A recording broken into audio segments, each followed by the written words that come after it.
So welcome friends, कैसे हैं आप लोग। होप कि आप सभी लोग अपनी लाइफ में बहुत ज़्यादा इम्प्रूवमेंट और डेवलपमेंट कर रहे होंगे।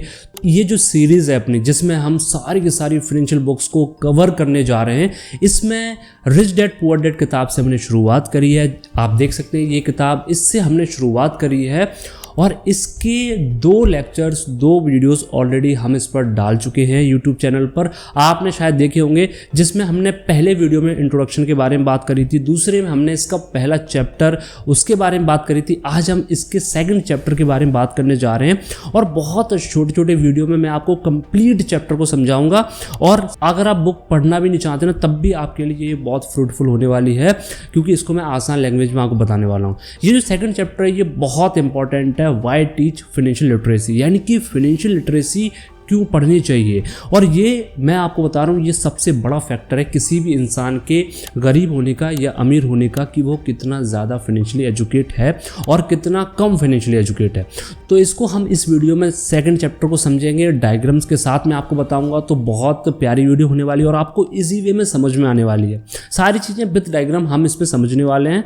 थोड़ी सी अकाउंटिंग भी होगी, थोड़ी सी फाइनेंशियल स्टेटमेंट भी होंगी। तो आपको बहुत कुछ नया इस वीडियो में देखने को और समझने को मिलेगा।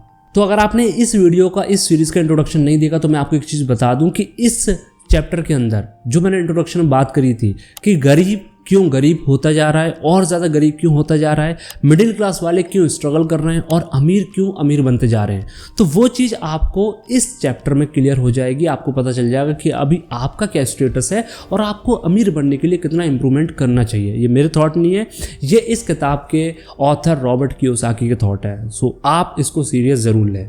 तो इस चैप्टर की शुरुआत करते हैं, लेकिन उससे पहले हम थोड़ी बेसिक अकाउंटिंग समझते हैं, जो हमारे लिए बहुत इंपॉर्टेंट है। थोड़ा सा फाइनेंशियल स्टेटमेंट को समझते हैं और ये आप सभी को समझना ज़्यादा ज़रूरी है। ये कोई कॉम्प्लिकेटेड नहीं है, बहुत आसान है। आप स्क्रीन पर 2 डायग्राम्स देख रहे होंगे, ये आपकी फाइनेंशियल स्टेटमेंट है। फाइनेंशियल स्टेटमेंट में क्या क्या आता है, एक आता है आपका इनकम स्टेटमेंट, जिसका डायग्राम आप देख रहे हो, और दूसरा आता है आपका बैलेंस शीट। अब इनकम स्टेटमेंट में क्या होता है, इनकम स्टेटमेंट में आपकी 2 चीज़ें होती हैं, इनकम और एक्सपेंस। और बैलेंस शीट में 2 चीज़ें होती हैं, एसेट्स एंड लायबिलिटीज़। तो ये आपकी फाइनेंशियल स्टेटमेंट हुई। अब इसके बाद जो फाइनेंशियल एजुकेशन के लिए सबसे ज़्यादा इंपॉर्टेंट चीज़ होती है, वो है my dear friend assets and liabilities को समझना। क्योंकि यही वो चीज़ है जो डिसाइड करती है कि आप गरीब बनोगे, आगे जाकर अमीर बनोगे, या फिर आप मिडिल क्लास में रहकर स्ट्रगल करोगे। ये सब डिसाइड करता है आपके एसेट्स एंड लायबिलिटीज़। अब थोड़ा हम एसेट्स और लायबिलिटीज़ को समझते हैं। तो अभी आप स्क्रीन पर देख पा रहे होंगे, एसेट और लायबिलिटीज़ के आपको कॉलम दिख रहे होंगे, यानी कि ये फाइनेंशियल स्टेटमेंट आपको दिख रही होंगी। अगर हम एसेट्स की बात करें, तो एसेट का मतलब होता है वो सारी चीज़ें जो हमारी जेब में पैसा डालती हैं। यानी कि आप देख रहे होंगे कि एसेट का मतलब होता है कि आपके जो इनकम वाला कॉलम है, जो आपकी इनकम स्टेटमेंट है, उसमें जो इनकम है, तो जो इनकम जनरेटिंग चीज़ होती है उसको एसेट बोला जाता है। यानी कि जहाँ से हमारे पास पैसा आ रहा है, जो चीज़ हमारी जेब में पैसा डाली उसको एसेट बोला जाता है। आप डायग्राम में बहुत ईजिली इसको देख पा रहे होंगे। और दूसरी ओर है आपकी लायबिलिटीज़। अब लायबिलिटीज़ क्या है, आप डायग्राम में देखिए, लायबिलिटीज़ वो सारी चीज़ें जो आपके लिए खर्चा बढ़ाती हैं, इसलिए लायबिलिटीज़ को एक्सपेंस के साथ जोड़ा गया है। और लायबिलिटीज़ वो सारी चीज़ें जो आपकी जेब से पैसा निकालती हैं। तो इस चीज़ को बहुत आसान तरीके से मैंने आपको समझा दिया कि एसेट और लायबिलिटीज़ के बीच क्या डिफरेंस होता है। अब थोड़ा आगे बढ़ते हैं। अब आपको बेसिक अकाउंटिंग समझ आ गई होगी, आपको बेसिक फाइनेंशियल स्टेटमेंट तो समझ आ चुकी होंगी कि एक्चुअल में एसेट, लायबिलिटी और इनकम और एक्सपेंसेस होते क्या हैं। अब हम थोड़ा सा क्लासीफाई करते हैं कि गरीब क्यों गरीब होता जा रहा है, मिडिल क्लास क्यों स्ट्रगल कर रहा है और अमीर इंसान क्यों अमीर बनता जा रहा है। वो आपको इनके बेसिस पर ही समझ आएगा, जो अभी मैंने आपको फाइनेंशियल स्टेटमेंट बताई है। तो यहाँ पर हम सबसे पहले गरीबों की फाइनेंशियल स्टेटमेंट देखते हैं, यानी कि वो सारी फाइनेंशियल स्टेटमेंट जो जिस इंसान की होती है वो गरीब होता है। इनकी हम पहले फाइनेंशियल स्टेटमेंट देखते हैं। तो सबसे पहले हम इनकी इनकम स्टेटमेंट देखते हैं। इनकम स्टेटमेंट में इनके आपको शो हो रहा होगा डायग्राम के अंदर, जिसमें एक तरफ आपको इनकम दिख रहा होगा और दूसरी ओर आपको एक्सपेंस दिख रहा होगा। और दूसरी चीज़ क्या होती है, दूसरी होती है बैलेंस शीट। बैलेंस शीट इनके एसेट और लायबिलिटीज़। अब 2 डायग्राम आपको शो हो रहे होंगे। तो सबसे पहले हम इनकी इनकम स्टेटमेंट को देखते हैं। अब आप अगर इनकी इनकम स्टेटमेंट देखोगे तो उसमें आपको एक चीज़ दिखेगी कि इनके पास जो इनकम आती है वो कहाँ से आती है, जॉब से, काम कर रहे हैं वहीं से इनके पास इनकम आ रही है। अब सबसे बड़ी चीज़ जो इनकी है वो क्या है, जिसकी वजह से ये गरीब रहते हैं, वो ये है कि जितनी इनके पास इनकम आती है, यानी कि जॉब कर रहे हैं वहाँ से सैलरी आ रही है, तो ये सारी की सारी सैलरी को अपने एक्सपेंसेस में लगा देते हैं। यानी कि जितना पैसा ये कमाते हैं उतना खर्च कर देते हैं। इसलिए आप देखते होंगे कि जितने भी गरीब लोग हैं जो मजदूर हैं, जो मजदूरी कर रहे हैं, या आप देखते होंगे जो घरों में मेड का काम करती हैं, तो इनको एक्चुअल में गरीब बोला जाता है। अब ये लोग क्या है, इन्होंने जितना कमाया, सपोज करो इन्होंने 500 रुपये कमाए, तो 500 रुपये ये अपने खर्चों पे पूरे खर्च कर देती है। जैसे आपके रहना, खाना पीना, कपड़े पहनना, ये जो बेसिक ज़रूरत होती है वहाँ इनका पूरा पैसा खर्च हो जाता है। यानी कि एक हाथ से आया दूसरे पे खर्च कर दिया है, वही बात एक से सुना दूसरे से निकाल दिया, तो इनका ये फंडा होता है। इसलिए ये क्या होता है कि जितना कमाते उतना खर्च करते जाते हैं और धीरे धीरे करके कभी भी अपनी ज़िंदगी में ये अमीर नहीं बन पाते, हमेशा इस गरीबी में जीते हैं। और इनको ख़ानदानी गरीब या अगर हम बात करें तो बिल्कुल प्योर गरीब बोला जाता है। तो आप डायग्राम में देख पा रहे होंगे, तो इनके जैसे इन्होंने जॉब करी, अब जॉब में आपको पता है इनकी सैलरी ज़्यादा नहीं होती, बहुत कम सैलरी होती है। जैसे पैसा आया सारा पैसा इन्होंने एक्सपेंसेस में लगा दिया, खर्च कर दिया। एक्सपेंसेस कौन से, जैसे मैंने आपको बताया, जैसे आपके रेंट हुआ, खाना पीना हुआ, कपड़े पहनना, इसके अलावा शादी वगैरह और पढ़ाई वगैरह, यहाँ पर पूरा का पूरा पैसा खर्च हो जाता है। इनके गरीब रहने का सबसे बड़ा कारण है कि ये इनकी बैलेंस शीट नहीं होती। यानी कि जो दूसरी वाला आपको डायग्राम दिख रहा है एसेट और लायबिलिटी का, उसका कोई रोल ही नहीं होता इनकी लाइफ में। और यही कारण है कि ये लोग स्ट्रगल नहीं करते, बस गरीब रहते हैं और अपने आप में खुश रहते हैं। इसलिए आपने देखा होगा कि जितने भी गरीब लोग होते हैं जो झोपड़ी में रह रहे हैं, या फिर आपने देखा होगा फुटपाथ पर जो सामान सब्जी वगैरह बेच रहे, तो आप देखो उतना दुखी नहीं है, मतलब ठीक है, मतलब मस्त रहते हैं कि भाई इतना कमा लिया खा लिया, कोई ज़्यादा किसी को दिखाना नहीं है, शौक नहीं करना, शो ऑफ नहीं करना, ऐसी चीज़ उनके अंदर नहीं होती। बस कमाया खाया, बच्चों को पढ़ाया लिखाया, बस इतना उनकी जो है उम्मीद होती है और इसी के साथ वो जीते हैं। तो ये अब आपको समझना है कि कहीं आपकी लाइफ ऐसी तो नहीं है, कहीं ऐसा तो नहीं है कि आपकी लाइफ में सिर्फ और सिर्फ इनकम स्टेटमेंट हो, फाइनेंशियल स्टेटमेंट के अंदर बैलेंस शीट आपके लाइफ में हो ही ना। अगर आपके फाइनेंशियल जर्नी में बैलेंस शीट का रोल नहीं है तो आप प्योर गरीब हो। तो इस चीज़ को आपको समझना है कि आप अभी आपकी कहीं इस तरह की स्थिति तो नहीं है। अब दूसरी, यानी कि अब हम बात करते हैं कि मिडिल क्लास क्यों स्ट्रगल करती है। ये इंपॉर्टेंट है, बहुत ज़्यादा इंपॉर्टेंट है समझना कि मिडिल क्लास क्यों स्ट्रगल करती है। अब देखिए मिडिल क्लास की आप इनकी फाइनेंशियल स्टेटमेंट देखिए, इनका कैश फ्लो देखिए, तो इनकी भी आपको इनकम स्टेटमेंट दिख रही होगी और इनकी बैलेंस शीट भी दिख रही होगी। अब इनका क्या फंडा है, ये भी जॉब करते हैं, जॉब से पैसा आता है, वो सारा का सारा पैसा इनका कहाँ जाता है, अभी आपको समझ में आएगा। ये लोग, आप एक चीज़ मैं आपको बताता हूँ, जितने भी लोग प्रोफेशनल होते हैं, चाहे आपके चार्टर्ड अकाउंटेंट हुए, डॉक्टर्स हुए, इंजीनियर हुए, जितने भी हाईली प्रोफेशनल्स होते हैं, वो उनमें से मैक्सिमम लोग आपके मिडिल क्लास के अंदर आते हैं। अब मिडिल क्लास क्यों स्पेशल होती है, क्यों स्ट्रगल करती है, बिकॉज इनकी सैलरीज हाई होती है, इनकी सैलरी में कोई कमी नहीं होती है। आप देखोगे तो ये जो जॉब करते हैं वो ऐसी जगह जॉब करते हैं जहाँ बहुत सारा पैसा होता है, अच्छा खासा पैसा कमा रहे होते हैं, लेकिन इनकी जो जॉब से पैसा आता है, जो सैलरी आती है, वो एज ए इनकम आती है। और इनकम के बाद आप डायग्राम में देख रहे होंगे कि वो सारा का सारा पैसा जाता है इनका लायबिलिटीज़ वाले सेक्शन में। क्यों जाता है, अब सपोज करो कोई डॉक्टर है, इंजीनियर है, इनकी जॉब प्रोफाइल के हिसाब से अब सैलरी ठीक है, लेकिन उतनी नहीं है कि वो चीज़ें अफोर्ड कर सकते हैं जिन्हें ये लेना चाहते हैं अपने स्टैंडर्ड को मेंटेन करने के लिए। अब ये क्या करेंगे, भाई घर ठीक ठाक चाहिए तो उसके लिए होम लोन लेंगे, भाई बाइक से तो जा नहीं सकते तो कार चाहिए तो कार लोन लिया। अब ऐसा होता है कि सैलरी उतनी है नहीं तो कहीं कुछ सामान खरीदने जा रहे हैं, अब वैसे सैलरी इनकी कंफर्म होती है कि भाई इतना इतना तो जॉब से मिल ही रही है, तो क्रेडिट कार्ड कंपनियां इनको अप्रोच करती हैं, जिसकी वजह से इनके क्रेडिट कार्ड लोन बढ़ जाता है। अब इसके साथ साथ फ़ोन भी थोड़ा सा अप टू डेट होना चाहिए क्योंकि ये प्रोफेशनल है, तो आईफोन होना चाहिए, तो उसकी एक अलग ही किस्त बन जाती है, उसकी वो अलग ही फाइनेंसेस हो जाते हैं। तो इस तरीके से क्या होता है, ये लायबिलिटीज़ बढ़ाते जाते हैं। जैसे जॉब से पैसा आया इनकम वाले कॉलम से, इनकम वाले कॉलम से सीधा पैसा जाता है इनका लायबिलिटीज़ वाले कॉलम में।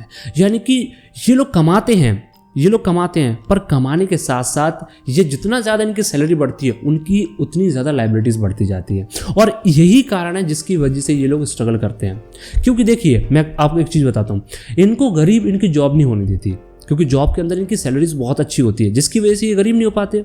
और दूसरी ओर लायबिलिटीज़ इनको अमीर नहीं होने देती, क्योंकि जितना कमाते हैं उतना सारा सारा लायबिलिटीज़ की तरफ चला जाता है। जैसी सैलरी बढ़ी, कुछ ना कुछ एसेसरी फाइनेंस करा ली, किसके लिए, अपने स्टैंडर्ड को बढ़ाने के लिए, अपने चीज़ों को शो ऑफ करने के लिए। तो इस तरीके से ये एक लूप में फंसे रह जाते हैं और जिसकी वजह से ये स्ट्रगल करते हैं। एसेट तो कोई बिल्ड करते ही नहीं है, बिल्कुल एसेट बिल्ड नहीं करते। और जितने भी मिडिल क्लास वाले होते हैं उनके सबके स्ट्रगल करने का ये सबसे बड़ा कारण है क्या, सीधी बात है, जॉब कर रहे हैं, अच्छी जॉब कर रहे हैं, वहाँ से सैलरी आई, मोटी सैलरी आ रही है, पूरी की पूरी सैलरी गई लाइबिलिटीज़ में। जितनी भी लाइबिलिटीज़ मैंने अभी आपको गिनाई, आपको स्क्रीन पर दिख रही होंगी कि क्या क्या लाइबिलिटीज़ होती है, उन सारी लाइबिलिटीज़ में इनका पैसा जाता है और फिर वो लाइबिलिटीज़ इनके एक्सपेंस बन जाते हैं, जो कि आप डायग्राम में देख पा रहे होंगे कि इनके लाइबिलिटीज़ इनके एक्सपेंसेस होते हैं। गरीबों के एक्सपेंसेस क्या थे कि भाई जो बेसिक नीड्स होती हैं, जो रोजमर्रा की ज़रूरतें होती हैं, तो वो अपना कमाते उसमें खर्च कर लेते हैं, तो खुश रहते हैं बंदे। और लेकिन इनका क्या फंडा है, इनके बेसिक एक्सपेंसेस तो हैं, उसके साथ साथ में ये अदर एक्सपेंसेस भी बढ़ा लेते हैं, जिसकी वजह से ये लाइफ टाइम स्ट्रगल करते रहते हैं। अब हम बात करते हैं तीसरी फाइनेंशियल स्टेटमेंट के बारे में, जो है कि अमीर लोग क्यों बहुत ज़्यादा अमीर बनते जा रहे हैं। ये आपको समझना बहुत ज़रूरी है, क्योंकि यही टर्निंग पॉइंट है इस पूरे चैप्टर का। ये आपने समझ लिया, आपकी लाइफ सेट है। अब इसमें क्या है, देखिए, अब सबसे पहले आप इनकी फाइनेंशियल स्टेटमेंट देखिए, स्क्रीन पर आपको डायग्राम दिख रहा होगा। तो इनकी इनकम स्टेटमेंट है, जिसमें इनकम और एक्सपेंस है। दूसरी इनकी बैलेंस शीट है। बैलेंस शीट के अंदर क्या है, एसेट्स एंड लायबिलिटीज। अब सबसे बड़ी चीज़ आपको दिख रही होगी कि इनकी जो इनकम आती है, पहले दो केसेस में हमने क्या देखा कि जो इनकम आ रही थी वो जॉब से आ रही थी, लेकिन इनकी जो इनकम आती है वो कहाँ से आ रही है, एसेट से। आप डायग्राम में बिल्कुल स्पष्ट देख पा रहे हो कि इनकी जो इनकम आ रही है वो एसेट से आ रही है, यानी कि ये पहले एसेट बिल्ड करते हैं, देन जो एसेट से इनके पास पैसा आता है उसको ये अपने एक्सपेंसेस और अपनी लायबिलिटीज क्रिएट करने में खर्च करते हैं।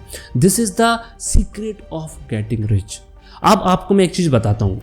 अब आप देखिए कि इनके एसेट क्या है। जैसे अब आपको समझ में नहीं आ रहा हो कि एसेट क्या है, तो मैं आपको बताता हूँ कि कौन कौन से एसेट हो सकते हैं। तो आप डायग्राम में देख पा रहे होंगे, जैसे आपका रियल एस्टेट हुआ, स्टॉक मार्केट हुआ, बॉन्ड्स हुए, इंटेलेक्चुअल प्रॉपर्टीज़ हुई, कोई साइड बिजनेस हुआ, तो ये एसेट्स होते हैं। अब आप कहोगे यार मैं तो नौकरी कर रहा हूँ, मैं कैसे एसेट बिल्ड कर सकता हूँ, मैं कैसे अमीर बन सकता हूँ, और इनकी डायरेक्टली जो इनकम आ रही है वो एसेट से आ रही है, लेकिन मेरा तो प्राइमरी सोर्स जॉब है। तो मैं आपको एक चीज़ बताता हूँ, आप जॉब कर रहे हो, जॉब से आपके पास पैसा आ रहा है। अब सारा का सारा पैसा आप एज इनकम मानकर उसको एक्सपेंसेस में लगा रहे हो, तो आप गरीब बनते जा रहे हो। अब जॉब कर रहे हो, आप जॉब से आपके पास पैसा आ रहा है और उस पैसे को आप इनकम मान रहे हो और उसके साथ साथ में आप लायबिलिटीज क्रिएट करते जा रहे हो, तो आप मिडिल क्लास हो, स्ट्रगल करते रहोगे। लेकिन एक तीसरा केस, अगर आप जॉब कर रहे हो, जॉब से आपके पास जितना भी पैसा आ रहा है, 20,000 30,000, कोई भी आप किसी भी सैलरी पे जॉब कर रहे हो, तो आप उसका कुछ पोर्शन अपने इनकम स्टेटमेंट में डाल रहे हो कि जो आपके बेसिक एक्सपेंसेस है उनको पूरा करने के लिए, और उसका एक पोर्शन आप एसेट बिल्ड करने पर लगा रहे हो। जो एसेट्स मैंने आपको गिनाए वो बिल्ड करने पर आप लगा रहे हो। तो अब आप फर्क देखिए, अभी भी आप ज़्यादा सैलरी नहीं कमा रहे, अब 25-30,000 जितनी भी सैलरी कमा रहे हो उसका एक पोर्शन से आप अपनी जो ज़रूरी चीज़ें उसको पूरा कर रहे हो, और कुछ पोर्शन आप एसेट बिल्ड करने पर लगा रहे हो। तो धीरे धीरे करके आप एसेट बिल्ड करते जाओगे, तो जॉब भी कर रहे हो। फिर एक ऐसा टाइम आएगा जब आपका जो एसेट वाला कॉलम है जब ये भर जाएगा, तो आपको जॉब नहीं करनी पड़ेगी। फिर आपका जो एसेट होगा वही आपका इनकम का सोर्स बन जाएगा, और जब आपका एसेट आपकी इनकम का सोर्स बन जाए तो उसके बाद आप अपनी लायबिलिटीज कितनी भी बढ़ा लो, कभी फर्क नहीं पड़ता। बस शर्त है आपके एसेट से ज़्यादा आपकी लायबिलिटीज नहीं होनी चाहिए।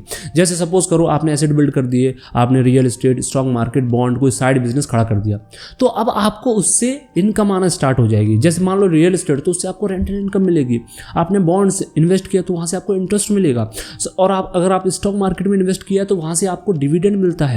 और इसके साथ साथ अगर मैं बात करूँ, अगर आपने कोई इंटेलेक्चुअल प्रॉपर्टीज बनाई है तो वहाँ से आपको रॉयल्टी मिलती है। तो इतने अलग अलग तरह के एसेट बिल्ड करने के बाद जब आपके पास इनकम आती है, सपोज करो आपने होम लोन ले रखा है या फिर आपने कार लोन ले रखा है, आपने कोई फ़ोन फाइनेंस करा रखा है, तो इस तरीके के अगर आपने लोन ले रखे हैं तो ईजिली आप इन इतने सारे एसेट में से किसी एक दो एसेट से इन सारी चीज़ों की रिकवरी कर सकते हो। तो आप पर एक फाइनेंशियल बर्डन नहीं पड़ता, आपको ना तो जॉब पर डिपेंड होना पड़ता है, और आप फ्री होकर अपनी ज़िंदगी जीते हो। This is the concept of becoming rich, जो इस किताब के अंदर ऑथर रॉबर्ट कियोसाकी ने बताया है।